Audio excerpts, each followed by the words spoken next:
आपने भी कई बार त्रियाचरित्र शब्द सुना होगा, जो स्त्रियों के लिए प्रयोग किया जाता है। कहते हैं कि आज तक त्रियाचरित्र को कोई समझ नहीं पाया है।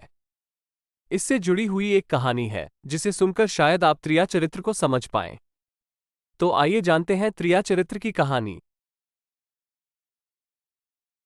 एक बार एक सन्यासी ने सालों हिमालय पर रहकर चारों वेदों का ज्ञान प्राप्त किया और अपना ज्ञान आम लोगों तक पहुंचाने के लिए गांव-गांव घूमने लगे। एक गांव में कुछ दिन ठहरते और फिर अगले गांव के लिए रवाना हो जाते। इसी प्रकार घूमते घूमते एक गांव में पहुंचे, जहां गांव वालों ने सन्यासी महाराज का अच्छा स्वागत किया और रहने के लिए गांव के मंदिर के पास एक कुटिया भी बना दी। अब रोज गांव वाले सन्यासी से प्रवचन सुनने आते और बाबाजी की खूब सेवा करते।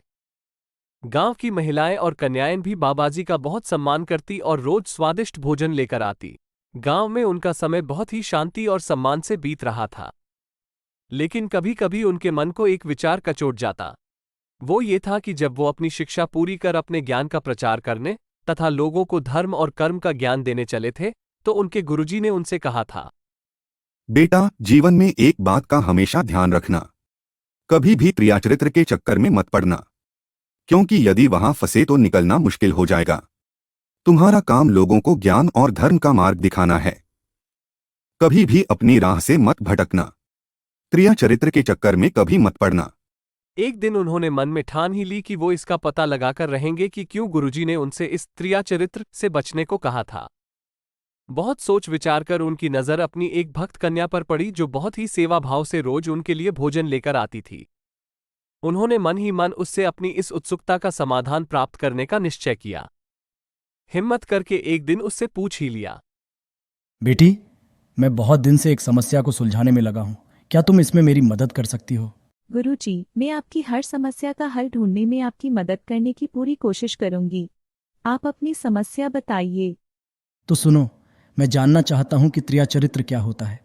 ऐसी क्या खास बात है जो हमेशा लोग कहते हैं कि इसको समझ पाना बहुत ही मुश्किल है? बिटिया, क्या तुम मुझे इसका ज्ञान दे सकती हो? ये सवाल सुनकर बिटिया चुप हो गई और चली गई। लेकिन अब जब भी वो रोज खाना लेकर आती तो गुरुजी हमेशा यही सवाल पूछते। और इस तरह कई दिन निकल गए, पर गुरुजी की उत्सुकता कम न हुई।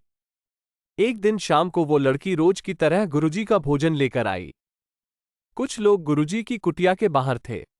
जैसे ही उन्होंने लड़की को देखा तो कहा, बिटिया, आज तो बता दो कि त्रियाचरित्र क्या होता है?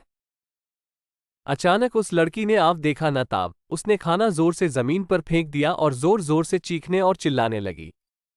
जैसे ही लोगों ने उसके चीखने और चिल्लाने की आवाज सुनी, तुरंत भागकर अंदर आए। जैसे ही सब अंदर आए, लड़की ने रोते हुए गुरुजी की तरफ इशारा कर दिया। बस फिर क्या था, वो दृश्य उत्पन्न हो गया जो गुरुजी ने कभी सपने में भी नहीं सोचा होगा। जो हाथ गुरुजी के पैर छूते नहीं थकते थे, उन्हीं हाथों से आज गांव वालों ने बाबाजी की धुलाई कर दी। बाबाजी को लात घूंसों से जमकर पीटा। गुरुजी को दिन में ही तारे नजर आ गए।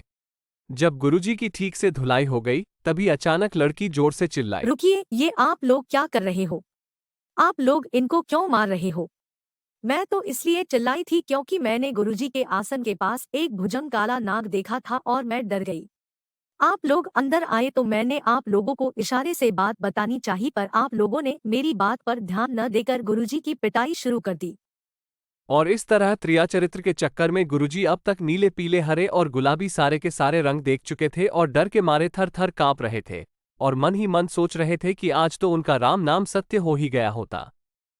अब गुरुजी को पता चल गया था कि त्रियाचरित्र के सामने उनकी जीवन भर की तपस्या कुछ भी नहीं है। गुरुजी गांव छोड़कर वापस हिमालय चले गए।